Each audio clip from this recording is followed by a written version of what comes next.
Молк од партиите во собранието дали што ќе преземат со членовите од изборниот законник, кој Уставниот суд вчера ги укина, а со кои независните кандидати мораа да собираат илјадници потписи за да учествуваат на избори.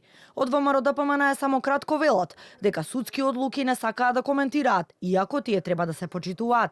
Од сада само пак партиски став најавија за следните денови.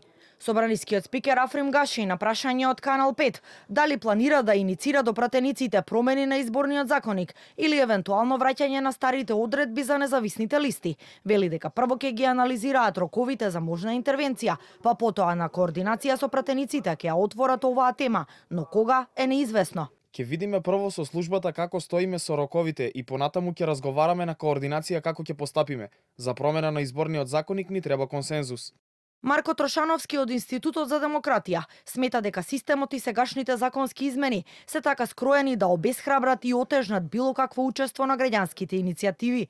Доколку остане ваков правен вакуум помеѓу уставната одлука и непостапување на собранието до локалните избори, според него тоа создава силна дискриминаторска ситуација, со која што цел сегмент на популацијата, како што вели, е во апсолутно неравноправна положба да учествува демократски на изборите, што е уставно загарантирано право. Вториот аспект е дека измените на овој законник, иако конвенционално се веќе закаснети, значи изборниот законник треба 6 месеци пред изборите да се генерално носи, сепак имаме преседани во минатото каде што амандмани беа на неколку недели пред избори гласани, а особено во оваа смисла кога ваквите интервенции амандмани во изборниот закон даваат поголема демократичност на изборите, се поклопуваат со препораките на ОДИХР 2024 и се во линија на реформската агенда обврската што сме си ја преземале.